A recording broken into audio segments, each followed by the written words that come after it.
All right. I thought I'd give you a little spiritual jump there with Dr. Lonnie Smith's He's a Mighty Good Leader. In this case, we're talking about Donald Trump, facetiously, of course. He's on Hammond, the good old organ of jazz champions. We have David Fathead Newman also appearing on this album on tenor sax, Doug Monroe on guitar, and LaFrey Sy on drums. This is from Lonnie Smith's 2003 CD, Boogaloo to Beck. This is Leid Stories. I'm Utrice Leid, and we're going to be doing some interesting analysis today. With your permission and cooperation, we're going to talk about our recent experience. I'm referring specifically to the, how should I say, the inability or the unwillingness to adjudge appropriately Donald Trump and his role in this matter of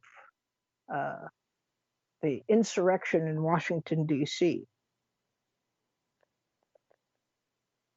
It was born in a crucible of engineered political chaos and confusion, and ended with wild celebration among supporters on last Saturday, when the U.S. Senate closed its week-long impeachment trial of former President Donald J. Trump, voting 57 to 43 that he played no major role in precipitating a massive, violent attack by supporters on the Capitol that claimed 5 lives and inflicted a great deal of damage to buildings. Trump did not direct the violent reactions and actions of several groups widely viewed as supporters, the Senate verdict said, and Trump should not be held responsible for their conduct, albeit violent and murderous. Today, with the benefit of a fuller picture of Trump's alleged role in the major tragedy, I'm asking you whether they have, those who are in judgment, those who have taken a review of situations of last week and have re-evaluated them, whether Trump's alleged role in the Capitol insurrection and whether his trial was fair, resulting in a just outcome. Okay. I'm not presupposing anything as to what you might think or believe or what your position is. I just would like you to share with us what your reasoning is for the position that you hold. With the advantage of some time, presumably you had the opportunity to kind of re-examine things. And are they still in sync with the way you originally thought of it? Has your opinion changed? And what is it now as opposed to what it was then? What, in fact, have we all learned about Trump's impeachment trial? What have we learned about this thing, this much vaunted concept that we hear so much about called democracy? 888-874-4888 is the number you should call. And let's get started. I want you to really get into it in terms of taking care to let us know from your thinking what undergirds your thinking, what undergirds your belief and opinion now It's not important whether you think people will agree or disagree with you. It is important that you are satisfied with the case that you're making because you've had time to reflect and you are either more convinced or are you thinking differently, whatever the case might be. It would be a great privilege to hear you talk it through with us listening at 888-874-4888. This, of course, is far from over. It will be reverberating with us for quite some time. And there are more pieces of the puzzle still unfolding, but it is a good enough time with, some space to give us an idea of what it is we really believe. All right. I don't know how to read this name. Is it BG? Beiji of New Benji. York? Benji. Oh, Benji. Yeah, Benji. Yeah. Yeah, how are you, Trees? Yeah. Okay, thanks. I haven't called for a while because I haven't. I guess I don't know if I'm able to contribute much today, but to the program, I hope I can.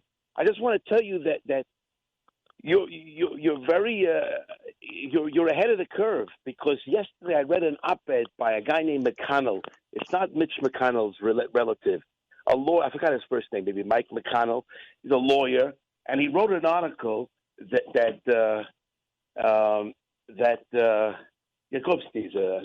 he wrote an article that they blew it. The article of impeachment was not written correctly. What they should have done, I think you had given a program, and I know for sure you stated the second point, but I think both. This is how it should have been done. If they were serious about getting a conviction. Number one, they should have said that what the president did was that he intended to intimidate the lawmakers, the Senate, the senators, I guess both, the House and Senate. He intimidated them not to allow them to certify the election. And the second thing was he was derelict in his duty. For 6 hours, he did nothing. They were crying for help. We know for a fact that two senators spoke. We know that McCarthy spoke to him, House Majority Leader McCarthy. McCarthy was screaming at him. Senator Tuberville was probably also screaming at him. His own people was telling him that they're looking to kill, to put Pence on that noose over there out in the mall, and he did nothing. So anyway, I don't know if this was your question. I missed your question, but well, the question is, what, with the little bit of time that has passed and that has allowed you to revisit the situation a bit, what is your thinking? Is it different from the way you initially thought, or is it? No, I'm with you. With you. My response is that the way they wrote, I knew that the way they gave them an out. Like, I met somebody in my neighborhood today. He says you can't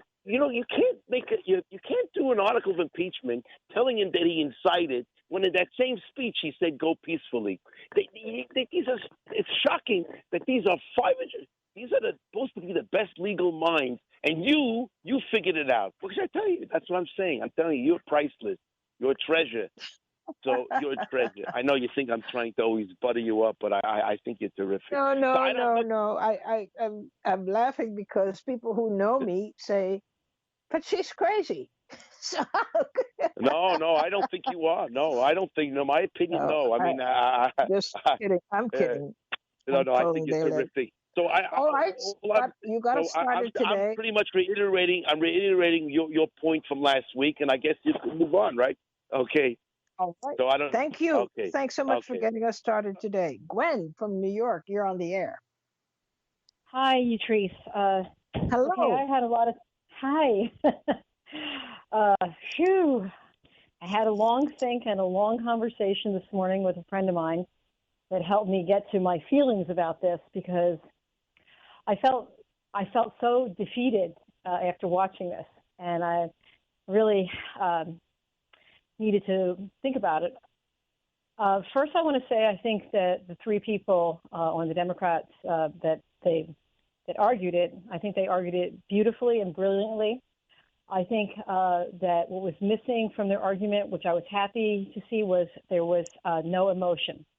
And I knew when the opposing side came up that they had a really terrible argument, because when they started acting in a very defensive way and being loud and angry, I knew that they didn't have much to say, that they were just going to be fillers, inners. But how I felt after all this was over was angry at the Democrats. You there, sit Gwen? there and watch. Did we lose you? Oh, shoot. Oh, I'm here. I'm here. Can you hear me? Okay, couldn't hear you. Okay. Not my phone, because my phone's okay. Okay, can you hear me now?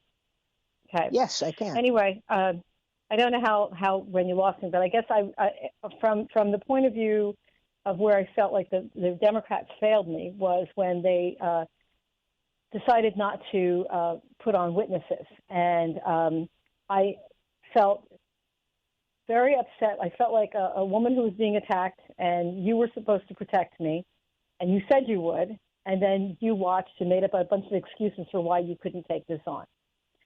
From the Republican point of view, I know it was predictable that they said they were all going to not vote to impeach or prosecute. But it was stunning to me, because it was like watching an accident happen, right? And then you telling me that accident didn't actually happen, because it wasn't partisan to me at all what happened. What I saw was something that was completely violent and an attack, and now you're telling me that didn't actually happen. And what was even more stunning was that the few Republicans that did vote are now being censured. They're actually being censured for telling the truth and doing what they were supposed to do. And that's what all of them are supposed to do. They are supposed to be protecting the Constitution.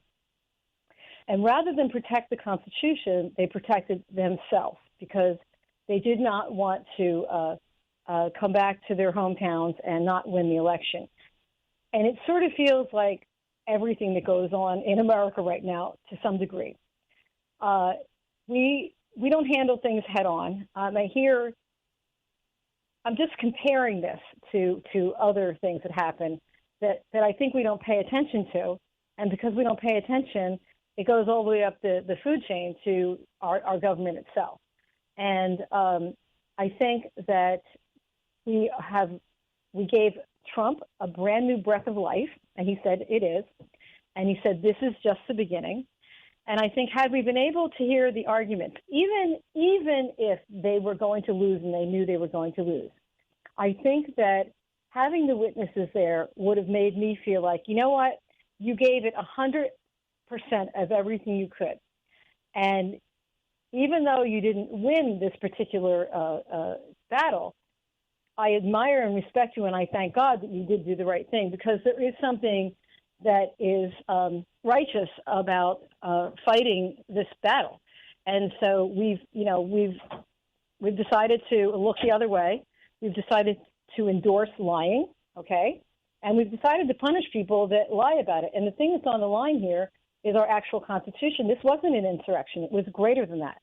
This was a group of people under the influence of somebody that wanted to be a dictator that had an allegiance to him, and their allegiance was so powerful to him that they were willing to get rid of the Constitution of the United States. So it's so much more serious than I think people believe. And I think that we haven't quelled this. I think that no one should think this is going to go away on either side. And I think at least if we had the witnesses to see that down the road we would have had a lot of arguments. I'm telling you that on Saturday night when the story came out about Kevin McCarthy actually being on the phone while the vice president was being taken out of his office with Trump, he's on the phone telling him what's happening, and Trump decides to go ahead and throw gasoline on the fire and tell that his followers that Pence didn't go ahead and stop the vote. I mean, it's clear that Trump was there to incite, and he did. I think the other thing that many people don't realize is that Had Trump kept his word to his followers and gone to the Capitol with him, many of these followers would have been protected under his presidential powers. He would have been able to protect them from being arrested. But because they went by themselves and he separated and went back to watch it on TV, they don't even have that protection. So they will most likely be prosecuted, I hope, and they won't have anything. They won't have anywhere to hang their hat on, because as long as Trump wasn't with them, they had no protection. So I'm very, very hurt and disappointed by this, and I think that we're all guilty. I think that on the left we're guilty of being cynical and really having we just don't have enough hope, and we all need hope to keep going forward. I can't imagine Martin Luther King starting out any speeches by saying, "Well, they're all like that," because it wouldn't have gone anywhere. It's not the way you lead anything. It's not the way you go anywhere either. But let me ask you this question. Mm-hmm. Do you feel, even now, with just a little window of time that we could look through, do you feel you understand what happened here? Yes. You do? Okay. Yes. But understand does not mean I in any way agree with it. I do not agree with it. I understand Every that. once in a while, but I'm wondering whether you understand what I understand. unfolded. You understand the whole thing. Okay. Hey, I understand how the mafia works too. I understand mafia mentality, but I expect much more than that from my government. I don't really care, what people come back and say it's always been like this. No, it hasn't. We've never gotten to this place, and it only gets worse from here. So it's up to us to try to turn this boat around, because I think it's due to a lack of things on both sides, and I also think that we need to remember this is not a partisan issue, and that's what Republicans and Democrats both forgot. This was not a partisan issue. This is like somebody went and threw a bomb at the building, and you're not going to hold him responsible because of his party? I mean, give me a break. This man doesn't have a party. He has one party, and it's Donald Trump, and now he's starting his own political party. And Democrats and Republicans are both going to have to contend with this guy for as long as he's still breathing. Because today he put his daughter-in-law, she's going to run against Representative Burr in North Carolina. So he's already got his strategy out there, and we gave him the biggest gift in the world by letting him get away with this. And I do believe it was more than an insurrection, more serious than that. And I don't think that the people that argued did the arguing on the side of the Democrats did a bad job. I think they did a really good job, as a matter of fact. I just wish they had had the confidence to continue to go and to bring all the witnesses in. I needed to see them fight all the way to the end. Well, I think they argued the wrong case. I still don't think they realized they argued the wrong case. And I said that from the very beginning. How were they to prove their case? We didn't know what the theory of the case was. And, it kept changing and changing, but they did not argue definitively a case against Donald Trump. They just kept talking about extraneous things that proved, yes, there was an insurrection. Okay, we got that. But they did not argue the case against Trump. And no matter how they try to compel us to believe that they did, I don't think they could make the case that they actually argued a case. Not at all. Well, Thanks for getting us started today. Thank you. Right, finish up your point. Finish your point. I have to disagree with you on this, because I watched the whole thing, and I completely felt that the case was made. It was crystal clear. What was the case? Since you say that, well, what are you referring to as the case? Well, the case being, from my point of view, is that Trump incited these people to go to the Capitol, break in, and try to stop the count of the vote for the Electoral College, and while doing that, incited a riot. And then they had a malicious intent because they brought weapons with them, they brought nooses with them. They, I think, all of this was brought out, and then I think to say that Trump really didn't mean this or know anything about it was made clear that he absolutely knew about it because he was absolutely getting telephone calls. But that was not the case. That's exactly my point.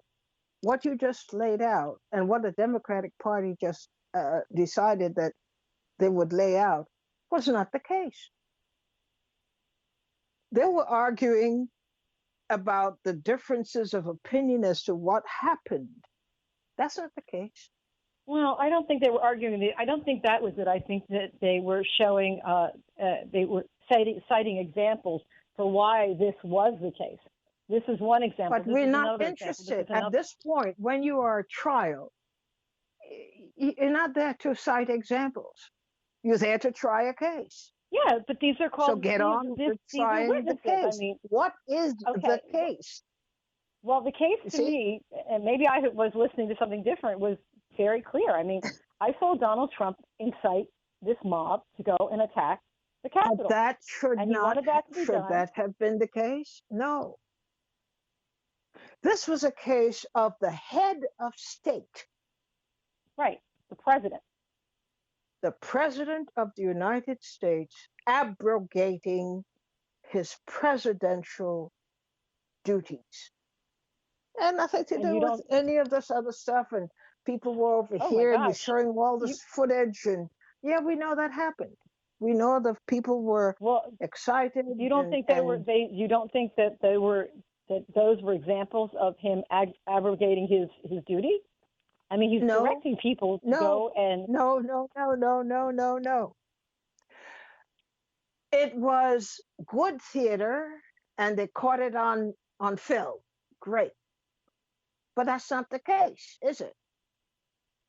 Did this president utterly fail as the commander-in-chief of the United States and president of the United States? That's the case. Nobody bothered to argue the point. They told us, look what was happening over here, and here are people breaking windows over there, and here are people running down the hallway trying to find Nancy Pelosi. That's not the case. Okay, but you can't say that somebody. These are examples of how he utterly failed, and I would need to hear that. You do not go to court. I couldn't just have you come and tell me he failed, and then you not tell me why he failed. You don't go to court. You don't go to court at that level. Oh my God, you do too. This was so serious. Did you not think this was something serious? What happened? Of course. I mean, but do you not see that they did everything to avoid the point that they should have been making? Did I not say this? Dereliction of duty. That's a definitive point. I'm not interested in whether Donald Trump behaved badly and he encouraged other people to behave badly. That's not the case. Yes, the case was whether this man that is had. I'm sorry? I said behaving badly is dereliction. That's dereliction of his duty. He did behave badly. No. You can't do. Listen, you can't. After the case is over, you can't redefine it as such. I'm not. I'm telling you that from for the me, word go. But listen for a minute. You have to lay out the case. These people were busy having a discussion among themselves on what they considered the fine points, but that was not the case. It was not the case at all. Wasting all of that time debating points that were not really central to the case. But you know what, Yatrice? I don't agree with you. I think that Okay. it was important for Americans. If they had come in and just said, here's my cut and dry case, and I will cite no examples of anything that happened that day, I'm just going to say I would have felt very upset about that, because to me, But you this have thing to has, understand what is the purpose of going to court. It's not about what well, you think ought to happen. yes, but There's a there's more to going specific to court than, reason I you're mean, going to court. There's a specific charge you ought to yes, make from the word go. You don't go all over the place and hope that, I well, didn't, I'll I fire didn't see all them as these being all bullets over the and place. probably one would hit. No, Mm-hmm. they were incompetent. And I'm saying it out loud. They were incompetent. Never mind all the theatrics and the film and footage that had nothing to do with the central theory of a case. They did not have a theory. They did not present it and stick to it and prove it. They were there talking about this and hoping that people would be mesmerized. I know one person who was, and that was Donald Trump. He was thrilled to watch what was going on. No, that's I not the think he's a little reason you scared are too. in the highest court of public opinion. That's not the reason that you are in the Senate facing a trial. That's not the reason you're there. You're there to argue a case. And you're going to tell me that what we should be concerned about was that you proved that thousands of people gathered and were misbehaving so terribly and were inflicting all this damage and causing terror. No, that's not the case. It is not the case. I don't care what they say. There was no case defined as to why these people were in court and aiming at Trump and doing a poor job of it, because there should have been no question about their intention. And it was not, I hope it wasn't, they thought that by presenting film footage that that would be the case. It is not. We, at this moment, even now, we have no idea what their case was. And and they have all these degrees and they're senators and they're this and they're officers of the court, and no case. Plain and simple. It's not about how people feel, it's about points of law. Did they prove that Donald Trump broke the law? No. They didn't even tell us what the law was that he allegedly broke. They wasted time. They wasted money. They wasted resources. And most of all, they wasted a great opportunity here. They blew it.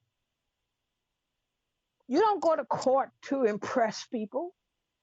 You go to court to prove a case. What is your case? You have no damn case. Why are you here annoying the rest of us? That's the, Okay. it remains the bottom line. You have I no didn't see it case. that way, and I Therefore, felt that you I you felt the have case no was there. guidance.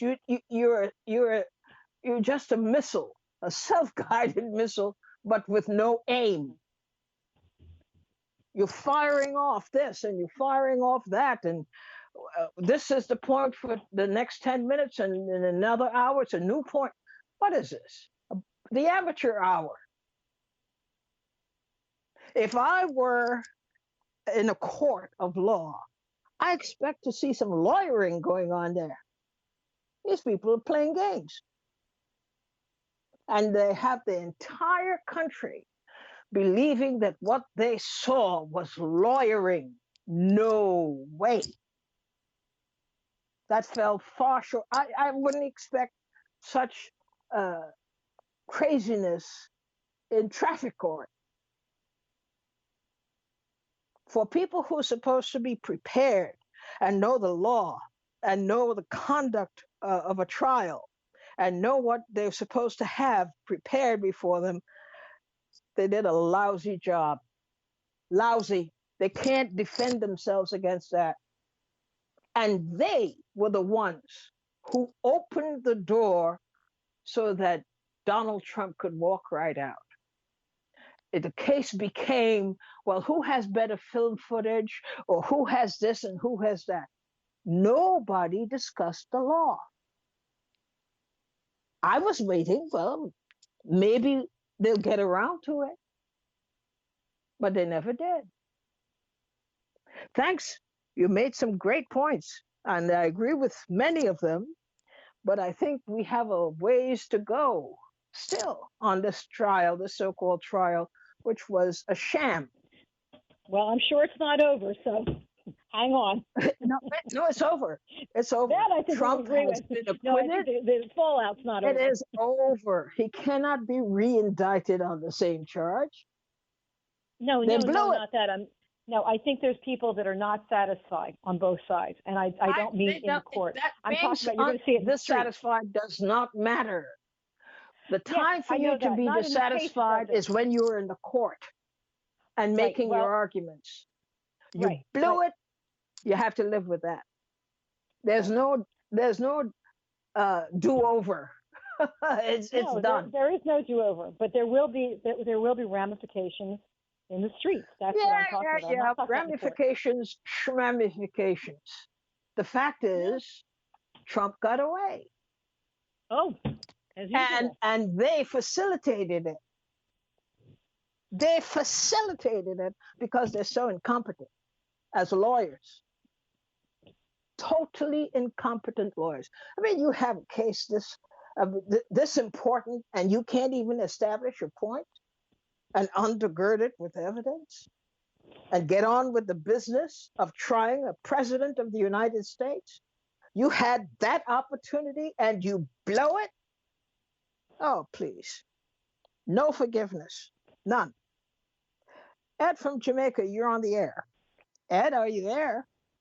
Good afternoon, Patrice. How you doing? Okay. How are you doing? Well, me and my thumbs, we're here. And your thumbs are hanging in now. Well, I totally agree with you. I mean, it was a travesty. I had my suppositions that it was going to be a travesty from the beginning. I mean, historically, you can look at presidents that have committed crimes, and they're allowed to get away with it. You can go back to Iran-Contra. We can go back to even Bill Clinton and define is. We can go back to, it's par for the course of this government not to punish the leader that they prop up. That being said, I mean, what do you expect? This is the price you pay when you're not vigilant with your government. This is the price you pay. You get idiots and fools who are running the country and caught up in their own cult of personality. It didn't surprise me. I mean, it was a dromedary. It was a show. It was the turmoil of the moment and how these people thrusted here, and we got this, and we have this video of these people going in the White House and doing this and defecating and all this other stuff. But the fundamental fact was the president makes an oath. When I was a soldier, I made an oath when I get accepted in the service, and that oath is to protect country, to protect to uphold the Constitution, and to protect the country from foreign invaders. If you violate the oath, that's a clear charge. You violated the oath. You were derelict in your duty. You swore an oath on the Bible in front of this country, and you violated it. And that's all that matters. And that's the point that was never pressed. And that's why he was allowed to walk away. But I believe he was going to be allowed to walk away because he served his purpose. This 2 weeks of this garbage here, and we still don't have any resolution on the corona care package. We still don't have any resolution on the fact that this month over 1 million Americans are going to mortgage is going to come up and they're going to be homeless. We still don't have we still don't even, as far as the vaccine is concerned, I still believe we don't have enough research into that. I don't believe we have enough preventative care being put out there. There were many things that we could have done something with aside from this show. And there you have it. But let's talk strictly about lawyering, or what you would consider good lawyering. Do you think we saw it in this trial? There was no lawyering in this trial. This is a sensationalism. This was an event. When you're involved in law, I've been involved in the criminal justice system. I've had my ups and downs with it. You have a law. You present, okay, this is the law. A, B, C. You violated this law. How did you violate this law? You made an oath. This is what the oath contained. This is what the oath stated: to defend the country from foreign invaders, to uphold the Constitution. This is what took place, and this is what you didn't do. You weren't proactive. You didn't intercede. You didn't use your role as commander in chief and the enforcement branch of the government, the executive branch of the government, to stop this on any level. You were derelict. You left your office. You were vacant, and that was easily improvable. But they had impeachable articles on him before, and they didn't use. So I never This is a thought they were going to be impeachment trial. Yeah, but I mean, when they had the opportunity to get this guy, they didn't. So what makes you think they're going to get him now? Especially when he's not even in office anymore. They were making excuses before this fiasco even started. They were making excuses. So where does that leave the people? What can be done, if anything, about this post facto? Well, I've always said, we've got to rise up, and we've got to put aside all of the petty differences and prejudices and inconsistencies that we have, and we've got to get a consensus to where we get a group of people together and start to work on politics and start to work on taking control of this system and changing it for our betterment. And it's a hard road to hoe because the system is completely corrupt. This is a failed state. And the work has to be done, organizing.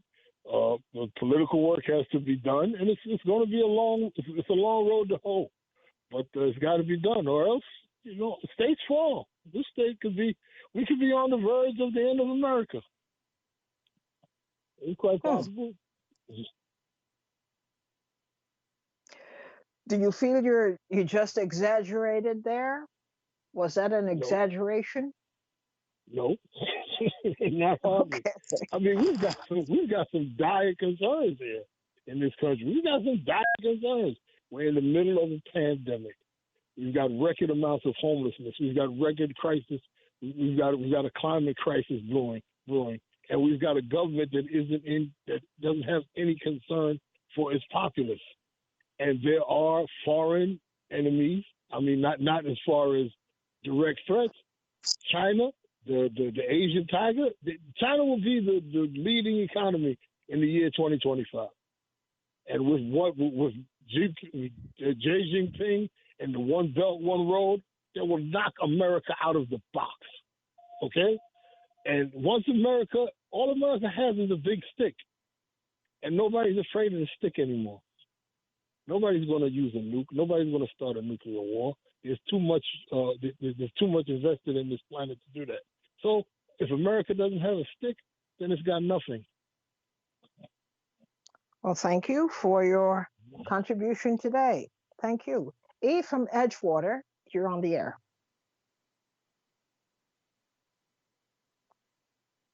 Hello, E, you're on the air. All right, we move on. Marcus from Wisconsin, you're on the air. Yeah, good afternoon, Ms. Leid. It's important, I think, to see these events in their proper context. The people who run things, the people who have been in power for a few centuries now, see things in terms of very long periods.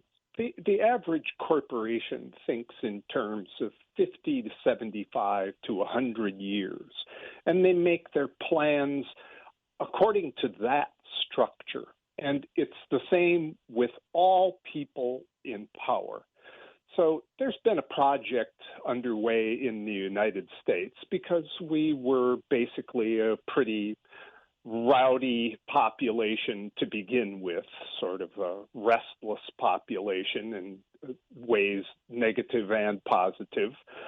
And the first president to get rich in the United States was in the 1880s. Wait a minute. You're way off. You're related. No, I'm not. You're still telling us about something related, but I want you to go directly to the question. Okay, well, the directly to the question is the meaning of this event has to be taken in a larger context to be understood. You see, what made the Iraq War possible was what the groundwork that the Clinton administration laid down for it. But otherwise, it would have been impossible. You're still off point. You're still off point. I mean, please, Ms. Leid, all I'm doing is providing the context for what I'm about to say. You're spending a lot of valuable time giving us context, and I don't disagree that context is important. Not at all. But we're trying to get an answer relating to a very simple, straightforward question. Is what we witnessed or what has happened here, was that justice? I'd have been elaborating it 30 seconds ago. The way to understand this is to me, the point of what happened is to demonstrate to the future of the American population through the news cycle that the government is incapable of reining in any rich person who is an open criminal. That's the lesson here. And to think that the Democratic wing of the Capitalist Party is so dramatically different from the Republican wing that they're in some kind of desperate internecine warfare with each other is just false. It's the overall goal over a longer period of time. And to me, the obvious program is to demonstrate that the workings of government for the benefit of anyone but the rich must be rendered dysfunctional. And this is another example of it. So, I mean, Russiagate on and on, just under the Trump administration. Everything the Democrats have undertaken has been a laughable failure. Now, either you have to believe that the Democrats are so inept that they can't do simple things when they have 90% of the population behind them, or they're so corrupt that they're carrying out a larger plan for their owners, the people who own them, the rich of the United States. Now, this has been the case since Grover Cleveland openly. Since the 1880s.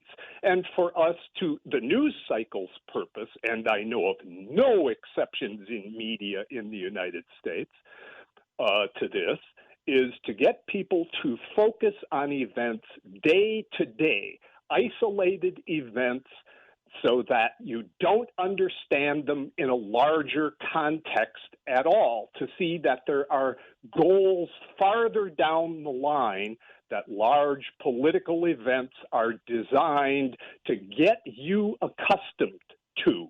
Okay, I understand the point that you're making, but I am pleading, can we get home on this as quickly as possible? Well, that's it. The individual event is meaningless. What was this? Was this justice? This event as an isolated event is meaningless. It's just another Democratic failure. When you string the Democratic failures together and begin to look at them. What's the reason for it? Then you have to think in different terms. You can't think in terms of just the news cycle, oh my God, what'll happen tomorrow?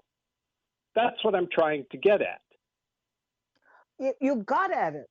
And what I am trying to get answered is, was that trial on point? Was it justice? Did they adhere to any concept of a theory of a case? What did they exactly prove? I mean, that hasn't happened. I can't recall really any cases of it in U.S. history. The whole concept of justice is a propaganda term. It's a completely relative thing. But the idea that the point, rich Marcus, are going to prosecute the rich is impossible in the United States. I understand all of this, but I'm saying let's try as much as we can to be specific in addressing the question. Was this a competently done trial? Of course not. I mean, if the actual intention were to prosecute Trump, yeah, of course it's inept. I don't think that was the purpose, though. But yeah, I mean, obviously, a bunch of 10-year-olds could have done better. That sure. Does not I mean, it's perfectly obvious. The Democrats are obviously so inept at doing simple things, I wouldn't trust them to organize a sack race, much less prosecute one of the rich in the United States. They're all completely financially enthralled to the rich of the United States. They wouldn't be there if it wasn't for the rich. All right. I mean, well, the thank idea you. they're going Thanks to for your contribution today. The upper class is just insane to think so. It's childish. All right. Thank you very much. Eve, you're back. You're on the air. Teresa, can you hear me? Yes, I can. Okay, I'm here. Well, 2 times I got hung up on, so I don't know what happened. Something's wrong somewhere. Anyway, I'm on. I was starting to think maybe I shouldn't say what I had to say because I'm not getting on. So it's a few minutes left. I'll try to, I always say we have to wait to see how something ends up, and then you can see clearer a picture of how you can explain things. Like you've been saying now all since the show started that they missed a golden opportunity to do this, so that shows you that they're not dumb. They're doing this is happening on purpose. That Donald Trump takes the blame for everything. See, he announced this demonstration 2 weeks ahead of time, 2 weeks before the 6th of January. Everybody knew about he was holding a rally on that day that they were going to count the electoral votes in the Capitol. So 2 weeks you had to prepare the situation, a controlled situation. Like when you have an avalanche, to avoid an avalanche, you got troopers up there and they make the snow come down as a controlled avalanche or a controlled demolition or a controlled fire line. These things happen in life so they can avoid a real situation where a tragedy could happen. So you alleviate that by doing something else controlled. So this was a controlled riot that appeared to be a real riot. The people that came to make trouble were under the assumption that they were being allowed to do this because they were so great. But in actuality, they were all tricked into coming so they could get their pictures taken, and now they know how many insurgent groups there are that want to do harm to the government. Now, why didn't the Democrats, if I knew the thing was being called 2 weeks ahead of time, why didn't they just move the venue from the Capitol to like a corporate hotel, and they could have counted the votes just as easy there, and they could have had a nice view of the Capitol up on the top floor of this hotel, and they could have watched the people all thinking they're inside there, but they're really safe. And then the Capitol Police wouldn't have had to be worried about protecting these people. No, there's a very important point to be made here. Nobody in power should act as if they're terrified by the people and their implied threats. Nobody should do that. Nobody should have the power to intimidate government and cause them to do this or cause them to do that. They should be able to do and discharge their duties accordingly. So I don't buy into, well, it looks like trouble. So it looks like trouble. That's why you have the National Guard. That's why you have police. That's why you have security. That's why you have those things. But as we saw on that day, they weren't allowed to do their jobs. They weren't given the authority to do their jobs.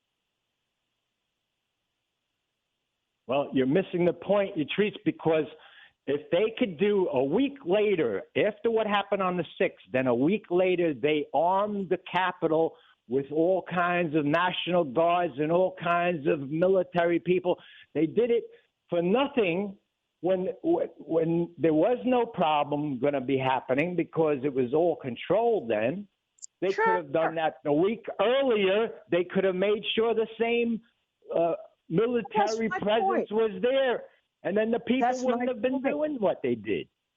That's my point. My point is, it wasn't like this raucous riot was not expected. It wasn't like it just happened spontaneously. Nobody prepared for it the way they should have. That's it. That's a failure. That's an utter failure. Well, and that's how we have to see it. This is a complete setup. It was a controlled situation, so they could do their stupid acting job. Little Sandy Cortez is in the bathroom hiding. Yes, but you're missing the point. I'm not looking for a review. It is useless now to engage in a review. I'm asking. You have had time to do that yourself. What have you come up with as an analysis for what happened? And please be brief because we're out of time. Yeah, the analysis is that they succeeded in everything they tried to do. Everything they wanted to happen happened, and it was all perfect for the system. And they've divided people up, including good people like us together here. We should all be on the same page. You're listening to the stories that 2, 4, and 7 are telling us that we know are made-up stories because in history they've been lying to us all along the press. Yes, but you can't say that because we have no proof. You don't want to have another scenario because the one that Channel 2, 4, and 7 is giving you is the one that you want, because you've been saying since the start that there's something seriously wrong with Donald Trump. And you're not the only one, Yatrice, because if you were born in New York and you grew up for the last 50 years, you know about the Trump family, you know about the racism, you brought it up many times, so they already know that there's a base of people that hate Donald Trump. And that's 13 million people from New York is a lot of people. Now yes, you have to create. But wait a minute, because we have to go. I don't hate Donald Trump. I'm just clear about Donald Trump. I don't hate him. I am very clear about him. That's a whole different thing. A whole different thing. I am very clear about what he is, who he is, what he represents, and what he is likely to do. And he hasn't disappointed. He has followed the script. I talked about this years and years ago. So I'm not surprised. I've been trying to tell people. This is a problem person. And here are the reasons why. Here's the proof. They still refuse to accept it. But we have come to the end of our program today. We can continue this tomorrow. In fact, we'll have to because there are many people trying to get in on this conversation, and we will accommodate them tomorrow. Thanks so much for listening and contributing today. Let's get together again tomorrow. Bye bye.